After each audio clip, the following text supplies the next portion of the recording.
بسم اللہ الرحمن الرحیم، السلام علیکم۔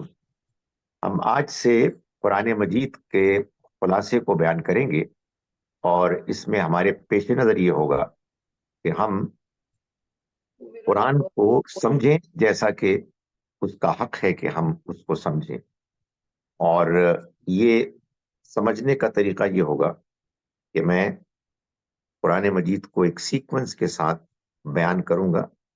ظاہر ہے کہ اس کا ایک سمرائزڈ ورژن ہوگا، اس کا خلاصہ بیان کیا جائے گا۔ قرآن مجید کو رمضان کے مہینے میں آخر کیوں پڑھا جاتا ہے، اس کو کیوں بیان کیا جاتا ہے؟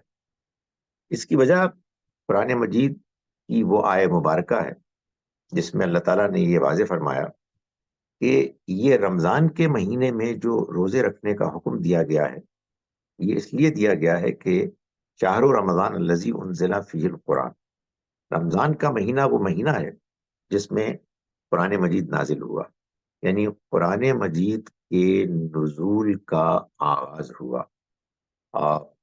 قرآن ہی سے معلوم ہوتا ہے کہ قرآن مجید کے نزول کا آغاز اصل میں لیلۃ القدر میں ہوا۔ انا انزلناہ فی لیلۃ القدر، اور یہ بات بھی واضح ہے کہ یہ لیلۃ القدر رمضان کی راتوں میں سے ایک رات ہے۔ چنانچہ اس پورے مہینے کو یہ شرف حاصل ہوا کہ یہ مہینہ ایک مبارک مہینہ قرار پایا، اور اس میں ہم کو روزے رکھنے کا حکم دیا، جس کے نتیجے میں انسان کے اندر تقوی پیدا ہوتا ہے، یا یوں کہیے کہ تقوی پیدا ہونا چاہیے۔ جب بھی ہم روزہ رکھیں تو ہمارے ذہن میں یہ نصب العین ہونا چاہیے کہ ہم محض بھوکے اور پیاسے نہیں رہ رہے، بلکہ اللہ کے حکم سے ہم اس کی بجاوری میں اپنے اوپر کنٹرول کر رہے ہیں۔ چنانچہ یہی کنٹرول ہم کو اپنی ساری زندگی میں اللہ کے احکام، اس کی توقعات، اس کی ایکسپیکٹیشنز کو پورا کرنے کے لیے جاری رکھنا ہے۔ میں آج آپ کے سامنے ایک تمہید کے طور پر قرآن مجید کو پڑھنے کی شرائط بیان کروں گا۔ قرآن مجید کو پڑھنے کی جو شرائط ہیں، جن کو کہ اگر آپ پورا کریں گے تو آپ کو قرآن مجید سے وہ فائدہ حاصل ہوگا کہ جو ہر پڑھنے والے کو اس سے فائدہ حاصل کرنے کی کوشش، نیت کرنی چاہیے۔ پہلی چیز یہ ہے کہ قرآن مجید کو ہم پڑھیں تدبر کے ساتھ، غور و فکر کے ساتھ۔ قرآن مجید کو ہمارے ہاں جو طریقہ رائج ہے بے سمجھے بوجھے پڑھنے کا، یہ طریقہ ٹھیک نہیں ہے۔ یہ طریقہ قرآن مجید نے بیان نہیں کیا ہے۔ قرآن نے جب یہ بات واضح طور پر بیان کر دی ہے کہ قرآن کو سمجھ کر، غور و فکر کے ساتھ، ٹھہر ٹھہر کر پڑھنا ہے، تو پھر قرآن کو ایسے ہی پڑھنا چاہیے۔ ہمارے ہاں قرآن مجید کو تیزی کے ساتھ، بغیر سمجھے پڑھنے کا طریقہ رائج ہونے کی وجوہات میں سے ایک بڑی وجہ یہ ہے کہ ہم نے قرآن مجید کو پڑھنے کو صرف ایک ثواب حاصل کرنے کا ذریعہ سمجھ رکھا ہے، اور یہ تصور ایک بڑا عجیب تصور ہے کہ ہمیں ثواب حاصل کرنا ہے محض ایک ظاہری کام کر کے۔ قرآن سے معلوم ہوتا ہے کہ ہم جب اس کتاب کو پڑھیں گے اور تدبر کے ساتھ پڑھیں گے تو ہمیں اس کا صحیح فائدہ، اس کی صحیح برکت حاصل ہوگی۔ قرآن مجید میں اللہ تعالیٰ نے فرمایا کہ افلا یتدبرون القرآن، کیا یہ قرآن پر غور نہیں کرتے؟ انہیں کیا ہو گیا ہے؟ کیا ان کے دلوں پر تالے لگے ہوئے ہیں؟ ام علی قلوب اقفالها۔ ایک اور جگہ پر، یہ سورہ محمد ہے، سورہ 47، اس کی آیت نمبر 24 ہے۔ سورہ نساء سورہ نمبر 4 کی آیت نمبر 82 میں اللہ تعالیٰ نے فرمایا افلا یتدبرون القرآن، کیا یہ قرآن پر غور نہیں کرتے؟ ولو کان من عند غیر اللہ، اگر یہ اللہ کے علاوہ کسی اور کے ذریعے سے ہوتا، بیان کیا جاتا، لوجدوا فیہ اختلافت کثیرہ، تو یہ اس میں بہت سا اختلاف پاتے، بہت تضاد پاتے، کنٹرڈکشنز پاتے۔ قرآن مجید میں کوئی تضاد نہیں، کوئی کنٹرڈکشن نہیں، اس کی ایک بہت بڑی دلیل، اس کو جاننے کا بہترین طریقہ یہ ہے کہ آپ قرآن پر غور کریں، اس کو سمجھ کر پڑھیں، اس کو ایسے پڑھیں کہ اس کی مختلف آیات کو ایک دوسرے کے ساتھ کمپیئر کریں جو اسی مضمون سے متعلق ہیں، تو انسان پر یہ حقیقت واضح ہوگی، اور اسی سے انسان کو اللہ کی کتاب پر اعتماد حاصل ہوگا۔ اس کے علاوہ قرآن مجید کو پڑھنا بغیر سمجھ کر، اس کا نتیجہ یہ نکلتا ہے کہ انسان پھر قرآن کے ذریعے سے ہدایت نہیں حاصل کرتا، پھر وہ ہدایت پاتا ہے لوگوں کی تقریروں سے، لوگوں کی گفتگوؤں سے، کہیں کوئی چیز مل گئی، سنی سنائی، اس کو آپ نے دین کا اصل ذریعہ مان لیا۔ قرآن دین کی اصل سورس ہے، اور اس وجہ سے اس کو سمجھ کر اور غور و فکر کے ساتھ پڑھنا چاہیے، چاہے وہ کتنا تھوڑا ہی کیوں نہ آپ پڑھیں۔ ایک بڑی مشکل یہ ہمارے یہاں پیدا ہو گئی ہے کہ لوگوں نے یہ طے کر لیا ہے اپنے طور پر کہ ہم کو قرآن مکمل کرنا ہے رمضان میں۔ نہیں، یہ کوئی شرط نہیں ہے۔ قرآن مجید یقیناً ہمیں از اول تا آخر پڑھنا چاہیے، لیکن یہ قرآن کا پڑھنا ضروری نہیں ہے کہ ایک مہینے میں ہو، آپ یہ 2 مہینے میں کریں، 6 مہینوں میں کریں، لیکن کریں ایسے جیسے کہ اس کے کرنے کا حق ہے، یعنی سمجھ کر پڑھیں، غور و فکر کے ساتھ پڑھیں، اس کے سوالات جو پیدا ہوتے ہیں ان کے جوابات جاننے کی کوشش کریں، ان کو لکھیں، یہ طے کریں کہ آپ نے اللہ کی کتاب کو سمجھنا ہے ایسے کہ وہ آپ کو کنونس کرے، آپ کی سوچ، آپ کی فکر، آپ کے عمل پر وہ غالب آئے۔ اس کو ایسے پڑھنا ہے۔ اس کے بعد یہ بات بھی سمجھنی چاہیے کہ قرآن مجید کو اللہ تعالیٰ نے جیسے بیان فرمایا ہے، اس کی پریزنٹیشن کی نوعیت کیا ہے، قرآن کس انداز کا پیغام ہے۔ قرآن مجید کو ظاہر ہے کہ یہ ایک عربی زبان کی پریزنٹیشن ہے نا، یہ پریزنٹیشن جب آپ کیٹیگرائز کریں گے کہ یہ کس زمرے کی کیٹیگری کی ہے، تو اسی حساب سے جب آپ اس کو پڑھیں گے تو آپ کو قرآن مجید سمجھ میں آئے گا، اور قرآن مجید سے آپ فائدہ حاصل کریں گے۔ یعنی کیا یہ شاعری ہے، کیا یہ کوئی ٹیکسٹ بک ہے، کیا یہ جیسا کہ لوگ کہتے ہیں مکمل ضابطۂ حیات ہے جس میں کہ ہر چیز کو بیان کر دیا گیا ہے، کیا یہ احکام کا مجموعہ ہے، یہ کیا ہے؟ تو قرآن مجید کو پورے کے پورے قرآن کو پڑھ کر، بار بار پڑھ کر، انسان یہ محسوس کرتا ہے کہ قرآن از اول تا آخر پیغمبر کی سرگزشت انذار، یعنی اللہ تعالیٰ نے اپنے آخری پیغمبر محمد صلی اللہ علیہ وسلم کے ذریعے سے عریبین پیننسلا، جزیرہ نما عرب میں آخری مرتبہ اس چھوٹی قیامت کو برپا کر کے دکھایا کہ جس چھوٹی قیامت کے بعد، اس کی یاد دہانی کے بعد، آخر میں بڑی قیامت آئے گی اس دنیا کو، کہ اس نظام کو ختم کرنے کے بعد۔ یہ چھوٹی چھوٹی قیامتیں اللہ تعالیٰ نے برپا کی اپنے رسولوں کے ذریعے سے۔ جو بھی اس دنیا میں رسول آتے، جو نبی بھی ہوتے لیکن نبیوں میں سے بعض ہی رسول ہوئے، تو وہ آ کر اپنی قوم کو یہ بتاتے کہ وہ اللہ کا پیغام لے کر آئے، اگر انہوں نے مانا تو وہ دنیا میں بھی سرخرو ہوں گے، کامیاب ہوں گے، اور آخرت میں بھی کامیاب ہوں گے۔ لیکن اگر انہوں نے انکار کیا تو ان کو، یعنی رسول کی قوم کو، آخرت سے پہلے اسی دنیا میں عذاب، پنشمنٹ سے دوچار ہونا ہوگا۔ یہ معاملہ صرف رسولوں کی قوم کے ساتھ ہوتا ہے کہ پیغمبر کے آ جانے کے بعد ان کو اسی دنیا میں رسولوں کے اعلان کے عین مطابق سزا ہو جاتی. یہ واقعہ اس دنیا میں قیامت سے پہلے آخری مرتبہ پیغمبر محمد صلی اللہ علیہ وسلم کے ذریعے سے ہوا. یہ کیسے ہوا؟ اس میں کیا کیا مراحل آئے؟ قرآن مجید اس کو بیان کرتا ہے.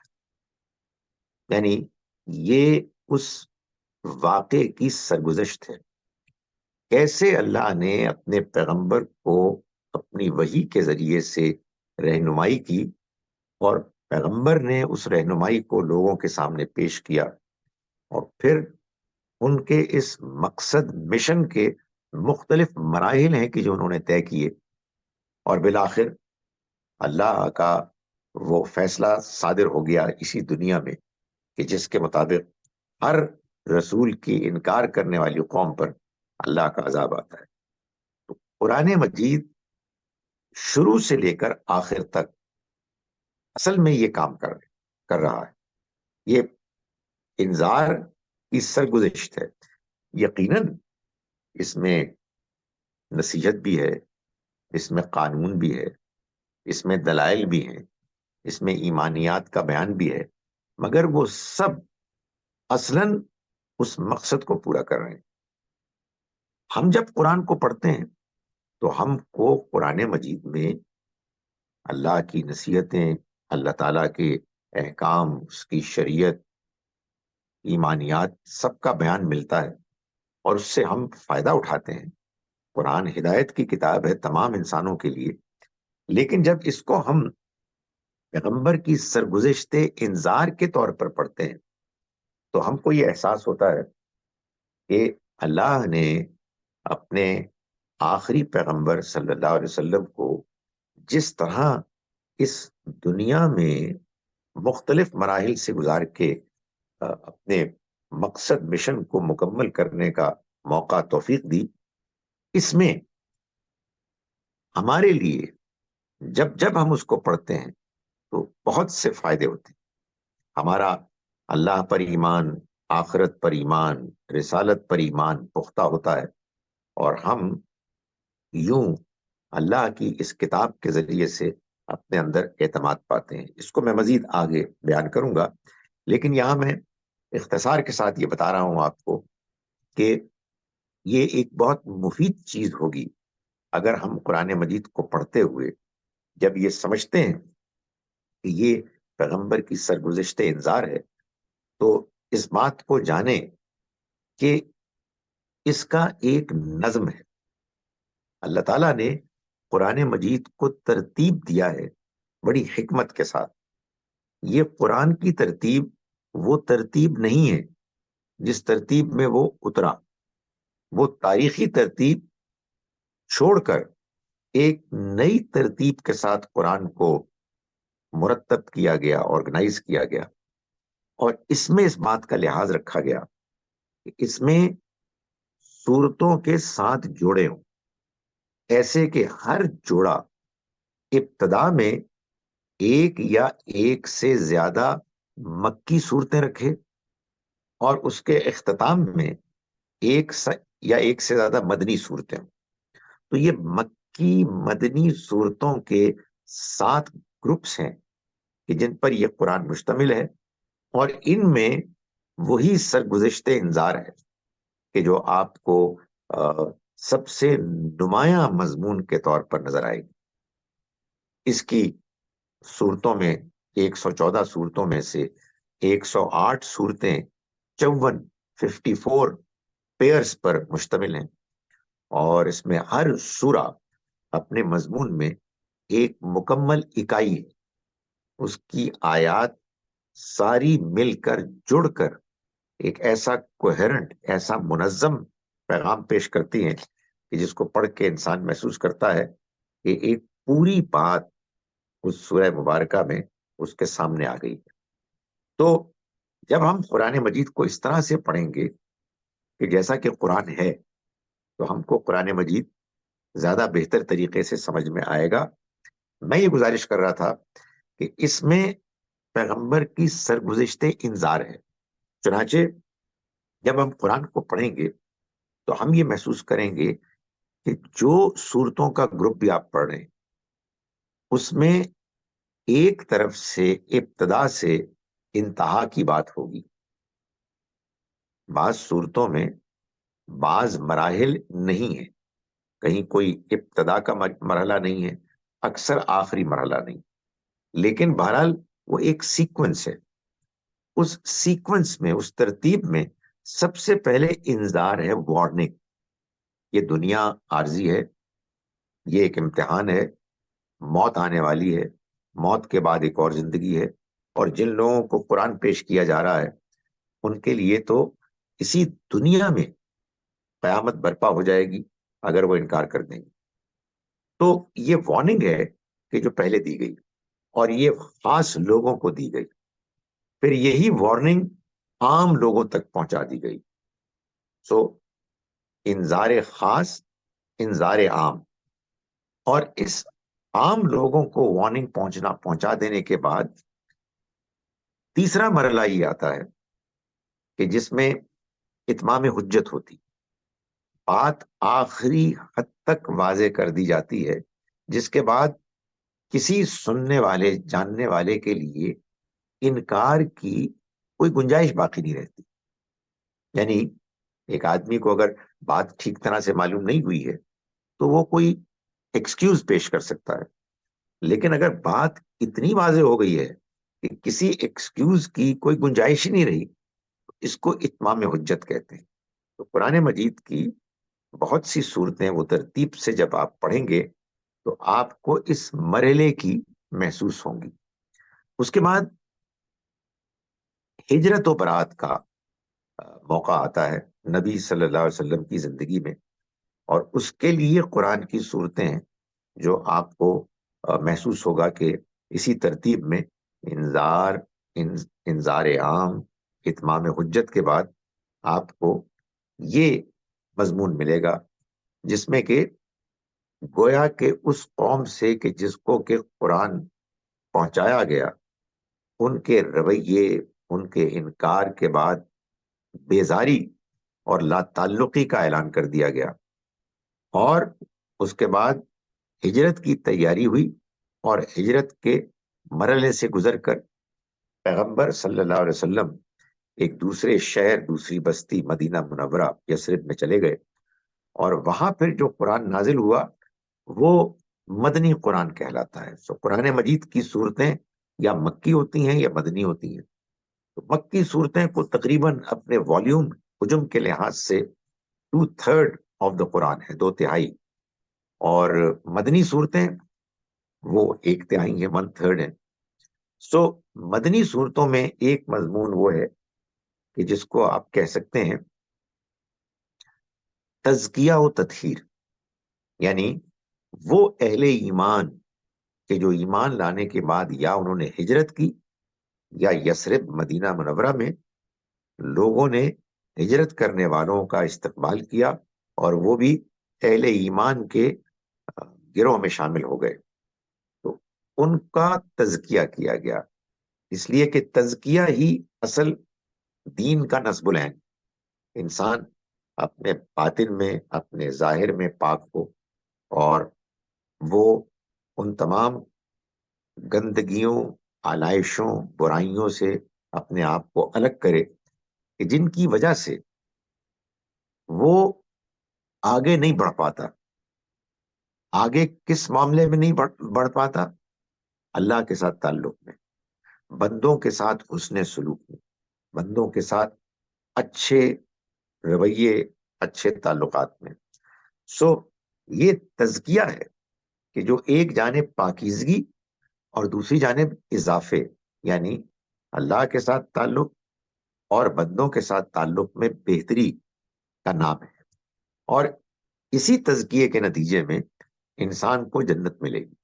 انسان جنت کا مستحق بنے گا جب وہ اپنی شخصیت میں تزکیے کی ایک کم سے کم لیول کو حاصل کرے گا.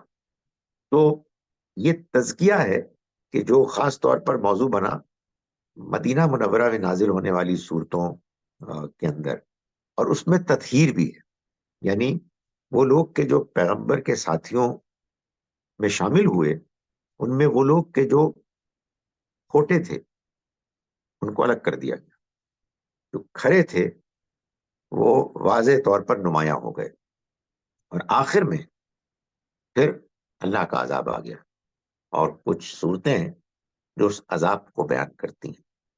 سو یہ 6 مراحل ہیں: انذار، انذار عام، اتمام حجت، ہجرت و برات، تزکیہ و تطہیر، اور عذاب۔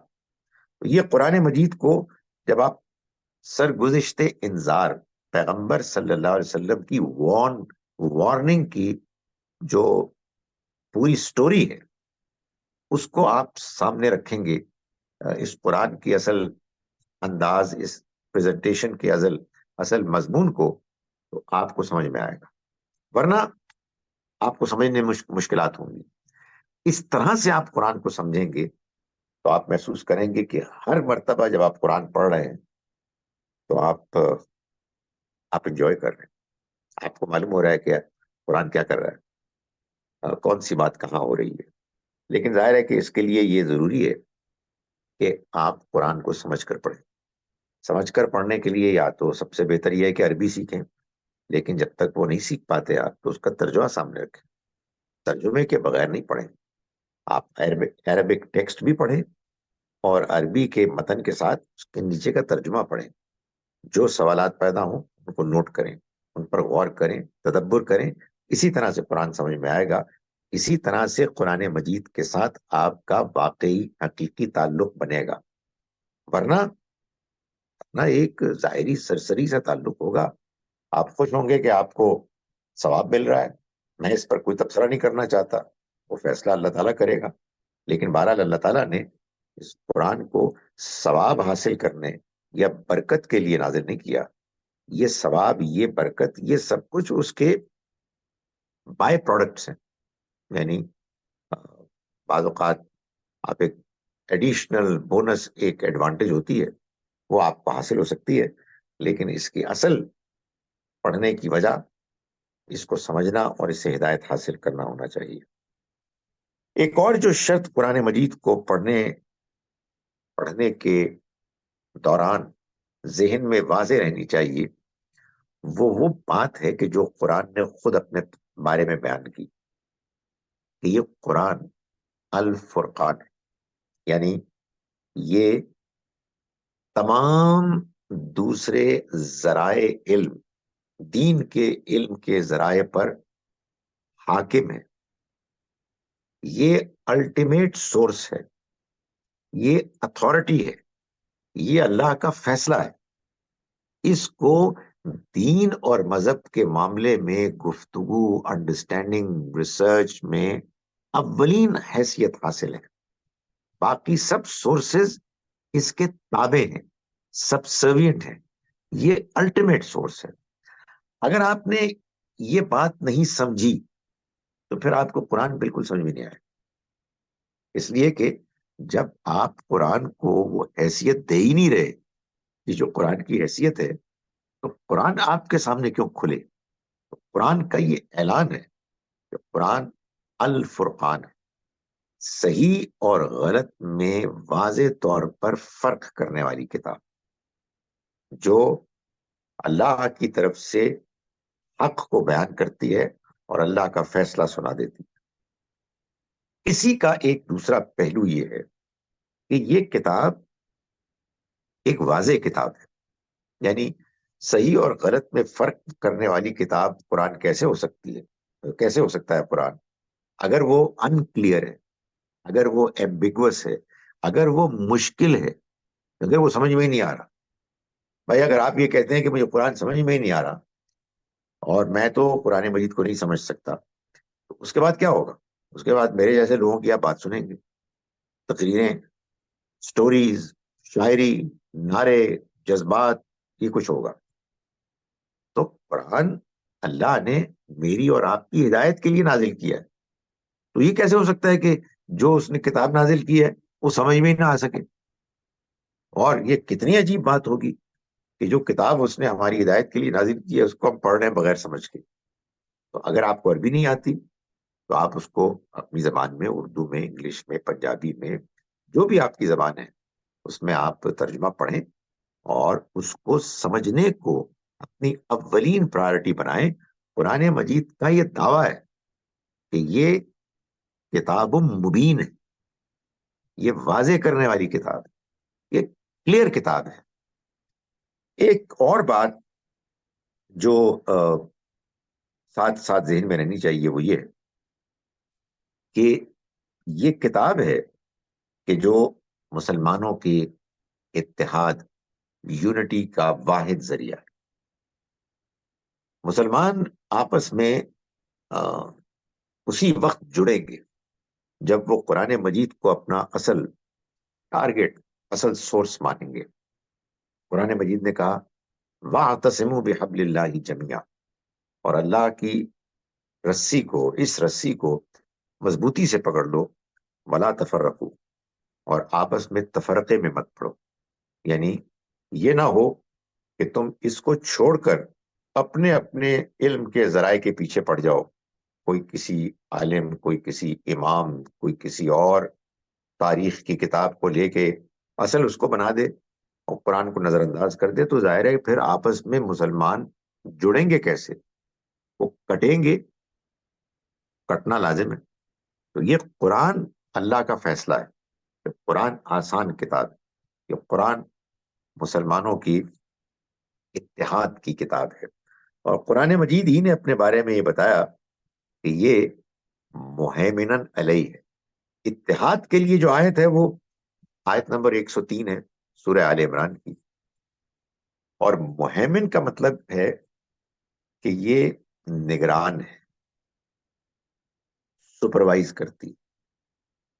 کس کو؟ پچھلی کتابوں میں بھی جو کچھ بیان ہوا ہے، اب اس بیان کی نگرانی اللہ کے فیصلے کے مطابق قرآن مجید کے حوالے کی گئی ہے. وہاں جو باتیں ایسی ہیں کہ جو اللہ کی طرف سے نہیں ہیں، قرآن نے اس کی تصحیح کر دی ہے. اور جو باتیں صحیح ہیں، بعض چیزوں میں ان کو انڈورس کیا گیا. ہمیں جب بھی ان کتابوں کو پڑھنا ہے، اور ان کے پڑھنے میں کوئی حرج نہیں ہے، جس کو اللہ موقع دے، توفیق دے، لیکن بہرحال قرآن کی روشنی میں پڑھنا، ورنہ آپ کنفیوز ہو جائیں گے، ورنہ آپ کو دین اس طرح سے سمجھ میں نہیں آئے گا جس طرح سے کہ اللہ تعالیٰ آپ کو سمجھانا چاہتے. اس کے بعد آپ کو قرآن مجید کے پڑھنے میں جو فوائد حاصل ہو سکتے ہیں ان کا بھی علم ہونا چاہیے. دیکھیے، جب آپ کوئی کتاب پڑھتے ہیں یا کوئی بھی کام کرتے ہیں تو اس کے کچھ فائدے ہوتے ہیں. وہ فائدے اگر آپ کے سامنے ہوں گے تو آپ وہ فائدے حاصل کرنے کی کوشش کریں گے. لیکن اگر آپ محض ایک غیر واضح، ویگ طریقے سے ایک کتاب کو پڑھیں گے تو پھر اس کا بڑا امکان ہے کہ آپ اس سے بھرپور فائدہ نہیں اٹھا سکیں گے. میں گزارش کر چکا ہوں کہ قرآن مجید کو پڑھ کر ثواب حاصل کرنا یہ کوئی مقصد ہی نہیں. ثواب کبھی بھی مقصد نہیں ہوتا. مقصد تو وہ ہوتا ہے کہ جو بیان کیا جاتا ہے کہ مقصد ہے. یعنی نماز میں مقصد اللہ کو یاد کرنا ہے، روزے میں مقصد تقویٰ پیدا کرنا ہے، قرآن مجید میں مقصد ہدایت پانا ہے. آپ اللہ کی یاد تازہ کریں گے نماز سے، روزے کے ذریعے اپنے اندر تقویٰ پیدا کریں گے، اور قرآن مجید کے ذریعے سے آپ ہدایت پائیں گے تو آپ کو ثواب ملے گا. مگر آپ ان مقاصد کو نظر انداز کر کے ثواب کے پیچھے پڑ جائیں گے تو میں یہ تو نہیں کہتا کہ نہیں ملے گا، اللہ کا فیصلہ ہے، لیکن بہرحال اس کے مقابلے میں بہت تھوڑا ملے گا کہ جو اس مقصد کو حاصل کرنے کے نتیجے میں آپ کو ملنے کی اللہ سے پوری امید ہے. تو میں آپ سے گزارش کر رہا ہوں کہ جب آپ قرآن مجید کو پڑھتے ہیں تو آپ کو ہدایت ملتی ہے. کن کن پہلوؤں سے ملتی ہے؟ یعنی کیا فائدہ آپ کو حاصل ہوتا ہے؟ سب سے پہلے جناب، اللہ کے ساتھ ایک گہرا تعلق آپ کو ملتا ہے. آپ قرآن کو پڑھتے ہیں تو قرآن کیا ہے؟ قرآن اللہ کا کلام ہے، اللہ کا پیغام ہے. اللہ تعالیٰ نے انسانوں سے خطاب کیا ہے اپنے پیغمبر کے ذریعے سے. اس دنیا میں اللہ نے جو کچھ ہمارے لیے کیا ہے قرآن اس کو بیان کرتا ہے. حقیقت واقعہ یہ ہے کہ قرآن کو پڑھے بغیر اس دنیا کو جب آپ دیکھیں گے تو بس اپنی ضرورت، اپنی خواہش کے لحاظ سے دیکھیں گے، یا آپ کے اندر ایستھیٹک سینس ہے تو آپ کہیں گے کہ کیا خوبصورت منظر ہے، کیا سورج کی شان ہے، وغیرہ وغیرہ. لیکن قرآن کو جب آپ پڑھیں گے اور پھر اپنی گرد و پیش کی دنیا کو اور خود اپنے اندر جھانکیں گے تو آپ محسوس کریں گے کہ یہ سب کچھ تو اللہ نے دیا، اور اس سے آپ کا اللہ کے ساتھ، اپنے خالق اور مالک کے ساتھ وہ گہرا تعلق پیدا ہوگا کہ جو اس دنیا کی سب سے بڑی اساس، اس دنیا کا سب سے بڑا ایسٹ ہے. حقیقت یہ ہے کہ اللہ کے تعلق کے بغیر دنیا ادھوری ہے، دنیا اندھیری ہے، دنیا غیر واضح. انسان دنیا کے اس مہمے کو، اس تماشے کو سمجھ نہیں پاتا جب تک کہ اس کو اپنے اللہ کے ساتھ تعلق حاصل نہ ہو. پھر یہ تماشا تماشا نہیں رہتا، یہ مہمہ مہمہ نہیں رہتا، بلکہ اللہ کے ڈیزائن کی روشنی میں انسان کو یہ دنیا، یہ زندگی سمجھ میں آتی ہے. اور جتنا آپ قرآن پڑھتے ہیں اتنا آپ اللہ کے قریب آتے ہیں. دوسری بات یہ ہے کہ آپ کو قرآن مجید کے پڑھنے کے نتیجے میں، یعنی بشرطے کہ آپ اس کو بار بار پڑھ رہے ہیں، آپ نے اس کو اپنی روزمرہ کی زندگی کا معمول بنایا ہے، آپ اس کو سمجھ کے پڑھ رہے ہیں. قرآن مجید آپ کے اندر، آپ کی زندگی میں وہ ڈائریکشن آپ کو دے گا، وہ رخ دے گا جس کو آپ کہہ سکتے ہیں آخرت رخی زندگی. آپ اپنی زندگی کے ہر پہلو میں یہ دیکھیں گے کہ آپ کی آخرت کیسے کامیاب ہو. وہ آخرت کہ جو ہمیشہ کی زندگی، جو کبھی ختم نہیں ہوگی، جس کی کامیابی اصل کامیابی ہے. آپ قرآن کو جب بار بار پڑھیں گے، سمجھ کر پڑھیں گے، تو آپ کے سامنے سے یہ جو ایک غفلت کا پردہ ہے وہ ہٹ جائے گا انشاءاللہ. اور آپ جتنا پڑھیں گے اتنا آپ کو محسوس ہوگا کہ یہ زندگی تو امتحان کے علاوہ کچھ بھی نہیں ہے. اس کو اپنا نصب العین مقصد بنانا، اس سے بڑی کوئی حماقت نہیں ہو سکتی. میں یہ نہیں کہہ رہا کہ آپ پڑھیں گے تو آپ کو ایک ایسا ٹیکا لگ جائے گا جس کے بعد آپ آخرت رخی زندگی گزاریں گے. نہیں، دنیا آئے گی، دنیا ستائے گی، دنیا میں آپ انوالو ہوں گے، انوالو ہونا پڑے گا تو ضروری ہے. یعنی قرآن مجید آپ کو دنیا میں انوالو ہونے سے نہیں روکتا، بھرپور انوالومنٹ کے لیے کہتا ہے، انجوائے کرنے کی بھی ترغیب دیتا ہے، لیکن اللہ اور آخرت سے غافل ہوئے بغیر. تو ایک بہت بڑی گفٹ ہے قرآن مجید کو پڑھنے کے نتیجے میں جو انسان کو حاصل ہوتی ہے، اور وہ ہے آخرت رخی زندگی. یہ انسان کے اوپر دھیرے دھیرے غالب آنے لگتی ہے. اس کے بعد ایک بہت بہت بڑا قرآن کو پڑھنے کا ایڈوانٹیج ہے کہ آپ جب قرآن کو سمجھ کے پڑھتے ہیں، اور جیسا کہ میں نے آپ کو بتایا کہ یہ پیغمبر کی سرگزشت انذار ہے اور اس کا ایک نظم ہے اور اس میں مختلف مراحل ہیں، اس طرح سے آپ قرآن پڑھیں گے تو یہ حقیقت ہے کہ نبی صلی اللہ علیہ وسلم کے ساتھ بھی ایک تعلق انسان محسوس کرتا ہے. پورے قرآن میں آپ یہ محسوس کرتے ہیں کہ اللہ تعالیٰ حضور کو ہدایات دے رہے ہیں، اور آپ کی زندگی کے، آپ کے مشن کے مختلف مراحل ہیں جو ہمارے سامنے آ رہے ہیں. اور ظاہر ہے کہ اللہ تعالیٰ کا اپنے پیغمبر صلی اللہ علیہ وسلم کے ساتھ جو تعلق تھا، جیسے وہ آپ کو سمجھاتا ہے، جیسے ہدایات دیتا ہے، اس کو جب آدمی سمجھتا ہے تو ایک پریولیج ہوتی ہے. آدمی کہتا ہے کہ کمال ہو گیا. یعنی یہ میں اس ڈائلاگ، اس کمیونیکیشن کو پڑھ رہا ہوں جس کے بارے میں کوئی شبہ ہی نہیں ہے، اور کہ یہ اللہ کی طرف سے ہے، اور جو بات بھی ہے یہ حق ہے، اور یہ کمیونیکیشن اللہ کے اپنے پیغمبر کے ساتھ ہو رہی ہے، ایک تعلق پیدا ہوتا ہے، ایک اپریسیشن پیدا ہوتی ہے، اور آدمی اس کو ایڈمائر کرتا ہے، اس سے فائدہ اٹھاتا ہے، حظ اٹھاتا ہے۔ قرآن مجید کو بار بار پڑھنے اور سمجھ کر پڑھنے کا یہ فائدہ بھی ہوتا ہے کہ انسان کو اپنے اندر ایک اعتماد اور ایک اطمینان پیدا ہوتا ہے، اس لیے کہ زندگی کی اصل حقیقت کھل جاتی ہے، اور انسان کو یہ معلوم ہوتا ہے کہ وہ کیا چیزیں ہیں جو کرنے والی ہیں، اور وہ کیا چیزیں ہیں جو ان سے ہمیں بچنا ہے۔ اور انسان کو دھیرے دھیرے یہ احساس ہونے لگتا ہے کہ میں اللہ کا کلام پڑھ رہا ہوں، میں اللہ کی باتیں جان رہا ہوں، میرا اللہ سے تعلق پیدا ہو رہا ہے، میں آخرت کے بارے میں فکر مند ہو رہا ہوں۔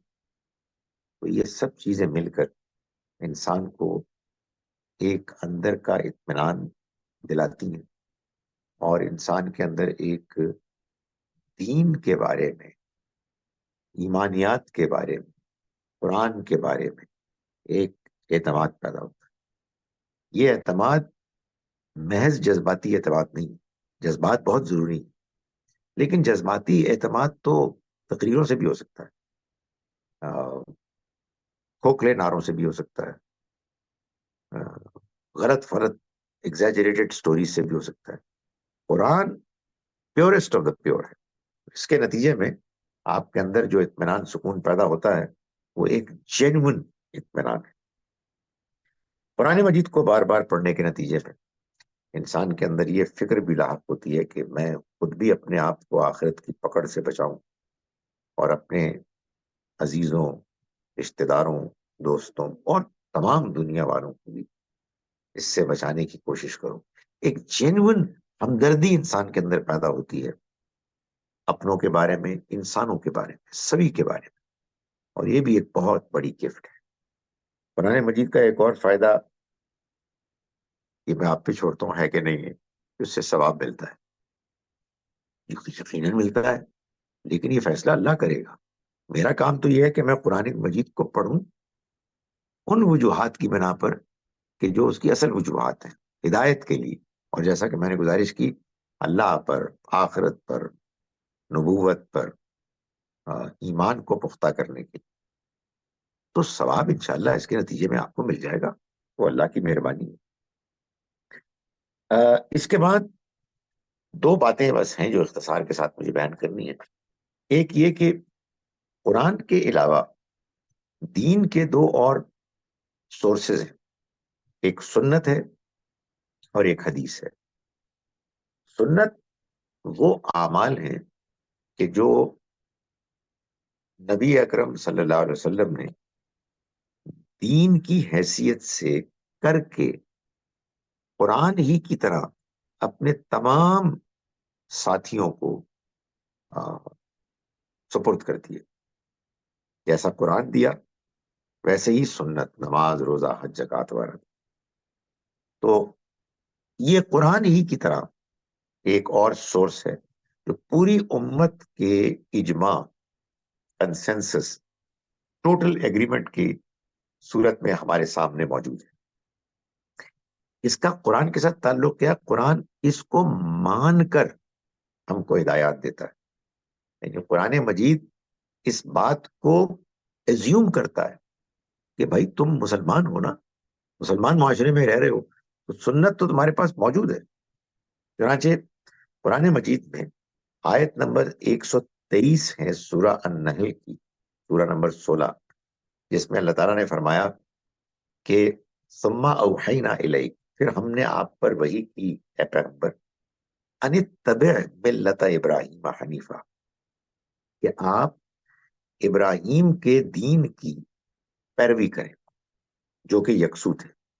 ابراہیم کا دین ظاہر قرآن تو نہیں تھا، قرآن تو نبی صلی اللہ علیہ وسلم پر نازل ہوا، تو آپ ابراہیم علیہ السلام کا لایا ہوا دین یہ سنت ہے، سنتیں، نماز، روزہ، حج، زکوٰۃ وغیرہ اور بھی بہت سے معاملات ہیں جو سارے مسلمانوں میں یکساں طور پر موجود ہیں۔ اس کے بارے میں مثال کے طور پر نماز ہے۔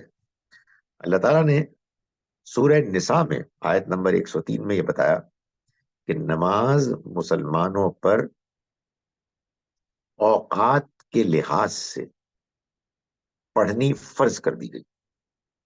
ان الصلاۃ کانت علی المؤمنین کتابا موقوتا، یعنی اس آیت نمبر 103 ہے سورہ نساء کی۔ اب ظاہر ہے کہ نماز کے اوقات کیا ہیں، نماز کیا ہوتی ہے، یہ قرآن مجید میں کہیں تفصیل سے کچھ نہیں بیان کیا گیا، بس اشارات ہیں۔ تو اس کا جواب یہی ہے کہ نبی صلی اللہ علیہ وسلم نے پہلے جو پیغمبروں کا طریقہ نماز کا تھا، سب پیغمبروں کا، اسی طریقے کو دوبارہ اس کی اصل شکل میں زندہ کیا، ریوائیو کیا، اور اس کے اندر اذکار میں قرآن مجید کو شامل کیا اور اس کو اپنی پرفیکٹ فارم میں مسلمانوں کو دیا، اور وہ ہمارے پاس موجود ہے۔ اس میں قرآن مجید میں ایک دلچسپ مثال کے طور پر اس کی سپورٹ انڈورسمنٹ کے لیے بات ہے کہ اللہ تعالیٰ نے سورہ نور میں، سورہ نمبر 24 ہے، اس کی آیت نمبر 58 میں یہ بات بتائی ہے کہ یہ جو ہمارے دن میں اوقات ہوتے ہیں، ان میں کچھ پرائیویسی کے اوقات ہیں جن میں کوئی بھی اگر آپ کے کمرے میں آئے تو اجازت لے کے نوک کر کے آئے۔ یہ اوقات کیا ہیں، ان کو قرآن نے بیان کیا ہے۔ 3 اوقات ہیں جن میں سے 2 کو ایسے بیان کیا کہ من قبل صلاۃ الفجر، فجر کی نماز سے پہلے، اور ایک تیسرا ہے من بعد صلاۃ العشاء، عشاء کی نماز کے بعد۔ ارے بھائی، وہ فجر کی نماز اور عشاء کی نماز ہے کیا؟ قرآن میں کوئی بیان نہیں سوائے اس بیان کے، اور ظہر کا ذکر ہی نہیں، عصر کا ذکر ایسے ہی ایک اشارے میں۔ تو یہ بات قرآن نے خود بتا دی کہ یہ ہم اس بات کو مانتے ہوئے، اس بات کو فرض کرتے ہوئے کہ مسلمانوں کے پاس سنت موجود ہے، اللہ تعالیٰ نے اس کو قرآن مجید میں ایسے بیان کیا اشارتاً کہ لوگ اس کو سمجھتے ہی ہیں۔ اسی طرح سے اگر آپ قرآن مجید میں حج کا بیان پڑھیں سورہ بقرہ میں اور سورہ حج میں، تو آپ یہ محسوس کریں گے کہ وہ بیان اصل میں اس بات کو سامنے رکھ کر کیا گیا ہے کہ حج تو ہو رہا ہے، لوگوں کو معلوم ہے، اب قرآن مجید میں بس اس کے بارے میں چند باتیں بتا دیں۔ آخر میں یہ بات بھی بیان کرنا چاہوں گا کہ یہ جو احادیث ہے یہ بڑی اہم قیمتی ایک ذریعہ علم ہے، لیکن یہ دین میں اصل نہیں ہے، یہ قرآن مجید کی شرح اور وضاحت ہے، یہ قرآن مجید کا فٹ نوٹ ہے۔ ان کو وہ حدیثیں کہ جو ہمیں معلوم ہوتا ہے کہ اوتھینٹک ذرائع سے ہم تک پہنچی ہیں، علماء نے تحقیق کر کے ہم کو بتایا ہے، ان کو آپ یوں ہی نہیں سمجھیں گے قرآن مجید کے فہم سے آزاد ہو کر۔ قرآن مجید کے فہم سے آزاد ہو کر تو اس کی آیات کو بھی نہیں سمجھنا چاہیے، یعنی ایک آیت کو دوسری آیات کی روشنی میں سمجھنا چاہیے۔ یہ کیسے ہو سکتا ہے کہ نبی اکرم صلی اللہ علیہ وسلم کے بارے میں بعض لوگوں نے بتایا کہ آپ نے یہ چیز فرمائی ہے، یہ چیز کی، انسانوں نے بتایا، ان باتوں کو ہم قرآن کی روشنی میں نہ سمجھیں، لازماً قرآن مجید کی روشنی میں ہی ہم کو سمجھنا ہے۔ اور جب آپ ایسے سمجھیں گے تو آپ کو قرآن واقعی سمجھ، حدیث واقعی سمجھ میں آئے گی کہ اس نے کیسا عمدہ رول ادا کیا ہے۔ میں آپ کے سامنے رمضان کے مہینے سے متعلق 2 حدیثیں جن کو پیش کرتا ہوں قرآن کے ساتھ تعلق کو واضح کرنے کے لیے۔ ایک حدیث وہ ہے کہ جس نے بڑا عمدہ رول ادا کیا قرآن مجید کی 2 آیات میں تطبیق، ریکنسائل کرنے کا۔ سچی بات یہ ہے کہ اگر یہ حدیث نہ ہو تو آدمی بس سوچتا ہی رہ جائے کہ اللہ تعالیٰ نے وہاں تو کچھ اور بات کی ہے اور یہاں کچھ اور بات کی ہے۔ قرآن مجید میں اللہ تعالیٰ نے بات بیان فرمائی ہے سورہ انعام میں کہ انسان جب گناہ کرتا ہے تو اس کا وبال، اس کی سزا اس کو بس اتنی ملے گی جتنا کہ گناہ ہے، گناہ کی خرابی ہے، شدت ہے۔ لیکن اگر وہ نیکی کرے گا اس کو اس سے 10 گنا زیادہ اجر ملے گا۔ یہ بات قرآن مجید نے بیان کر دی۔ لیکن ایک دوسری جگہ سورہ بقرہ میں آخر میں آیت نمبر 162 ہے یا 63 ہے، اس میں اللہ تعالیٰ فرماتے ہیں کہ ان لوگوں کی مثال جو اپنا مال خرچ کرتے ہیں اللہ کے راستے میں اس دانے کی سی ہے جس سے 7 بالیں نکلی، ہر بالی میں 100 دانے، یعنی ایک دانہ تھا اس سے 700 دانے نکل آئے، گویا کہ 700 گنا زیادہ اس کو اس کا نتیجہ، اجر، ثواب ملے گا۔ وہاں تو 10 کہا گیا تھا، یہاں 700 کہا گیا ہے۔ اب دیکھیے حدیث کیا کہتی ہے۔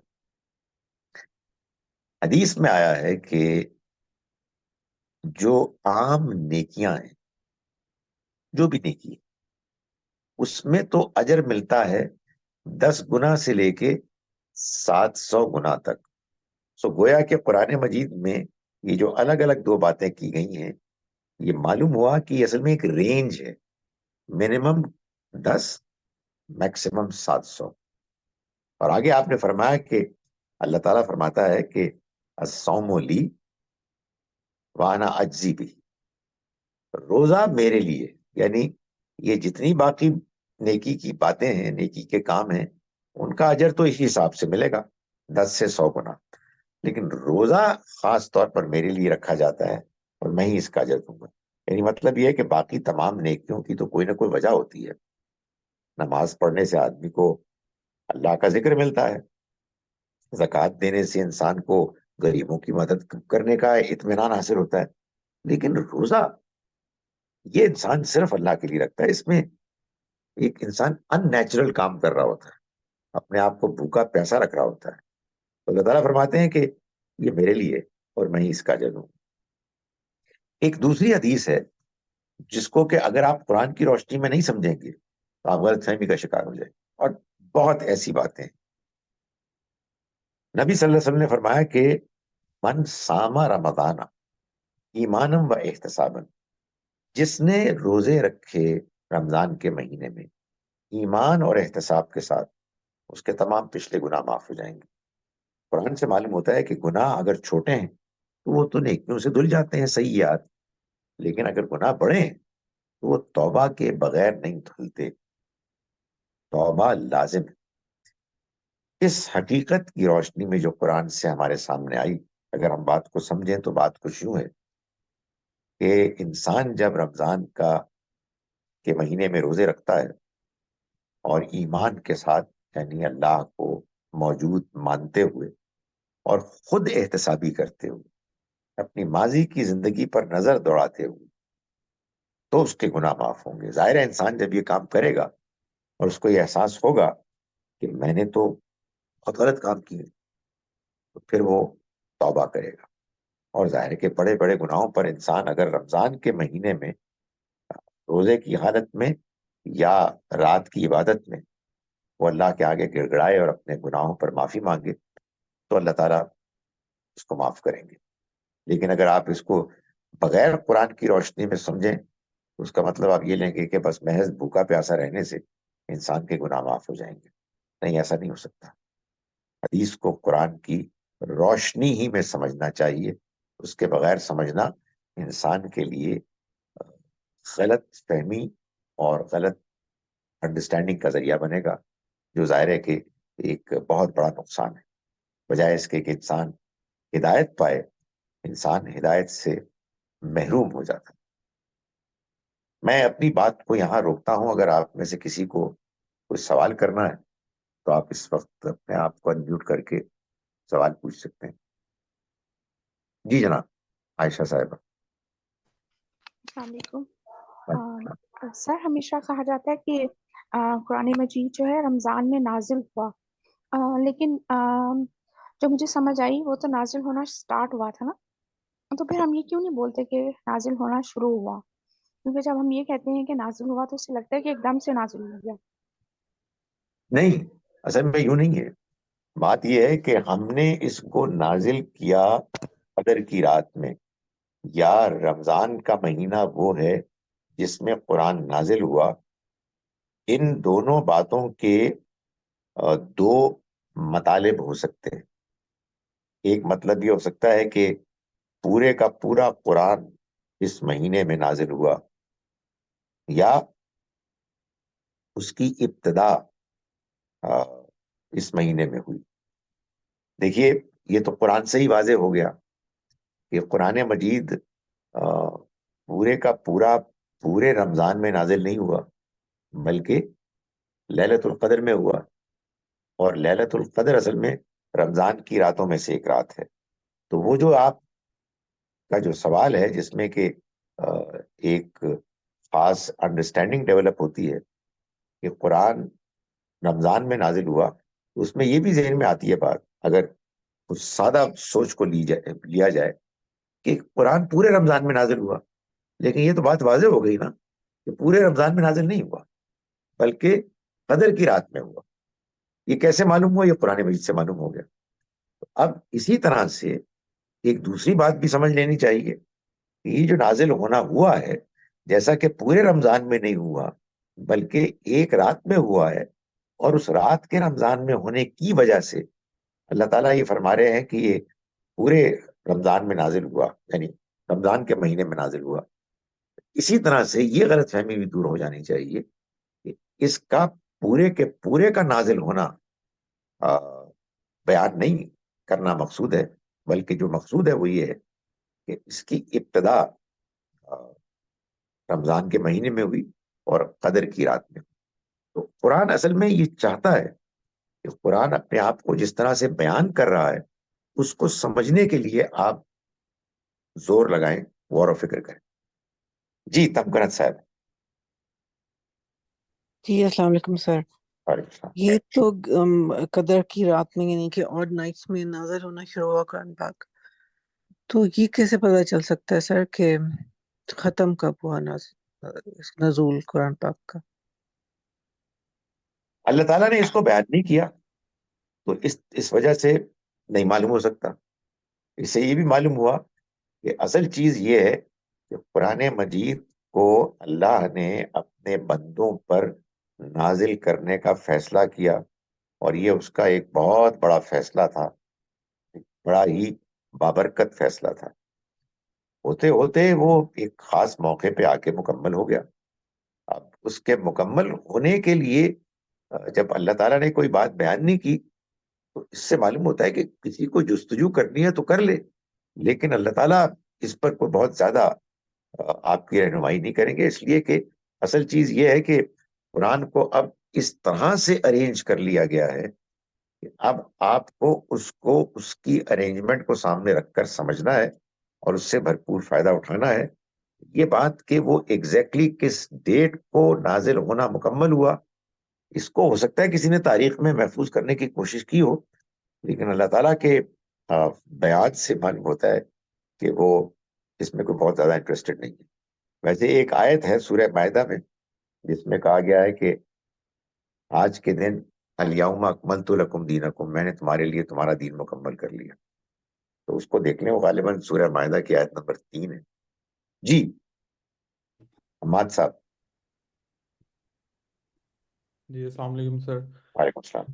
میرا کویسچن ہے پہلے تو ایک تھوڑا سا بریف کویسچن ہے کہ جیسے کہ اگر تو کوئی بندہ جیسے میں قرآن سنتا ہوں جس میں پہلے وہ ریسائٹ کرتے ہیں اور پھر اردو میں جیسے ٹرانسلیشن ہوتی ہے، اس کے اوپر آپ کے کیا تھاٹس ہیں کہ سننا بہتر ہے یا پڑھنا مطلب بہتر ہے؟ کیونکہ اس کے اعتبار سے دیکھا جاتا ہے نا کہ اگر پڑھتے ہیں تو وہ ایک عمل میں آتا ہے اور اسی سے ثواب ریکارڈ ہوتا ہے انسان کا، اگر اس پہ ثواب بھی ملنا ہو۔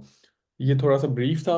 اور دوسرے میں سر جیسے کہ کچھ کافی ان کامن حدیث ہوتی ہیں جو کہ کامن مین کو نہیں پتہ ہوتا، جو صحیح مسلم یا بخاری میں ہوتی ہیں، اور وہ اگر آپ کی کمپریہنشن میں سمجھ میں نہ آ رہی ہوں تو اس کے اوپر کیا مطلب اس کے اوپر کوئی تفسیر وغیرہ کوئی مل جاتی ہے آن لائن، یا اس کو کیسے اپروچ کرنا چاہیے آپ کی نظر میں؟ Thank you.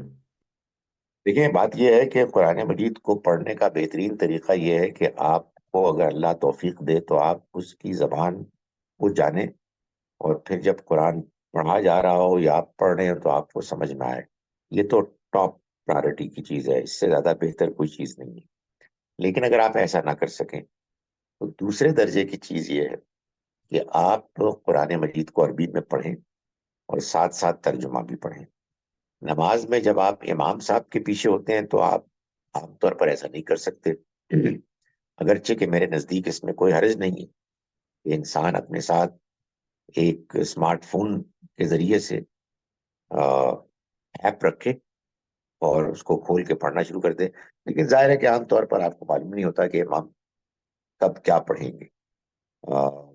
جو لوگ تراویحیں پڑھتے ہیں وہ شاید ایسا کر سکتے ہیں، لیکن آپ خود سے پڑھ رہے ہیں نفل نماز تو آپ کو سورہ فاتحہ کے علاوہ جو صورتیں ہیں ان کو آپ کو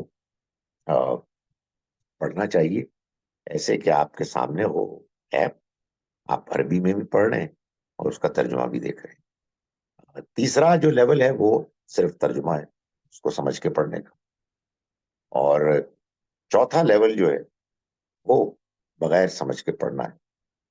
بغیر سمجھ کے وہ لوگ پڑھ سکتے ہیں جن کو کوئی سمجھنے کی کوئی صورت نہیں، سمجھنے کی ان کے پاس کوئی پاسبلٹی نہیں، لیکن ایک ایسے شخص کو کہ جو اس کو سمجھ سکتا ہے، جس کے پاس ترجمہ ہے، اس کو سمجھے بغیر پڑھنے کی کا کوئی مطلب نہیں ہے۔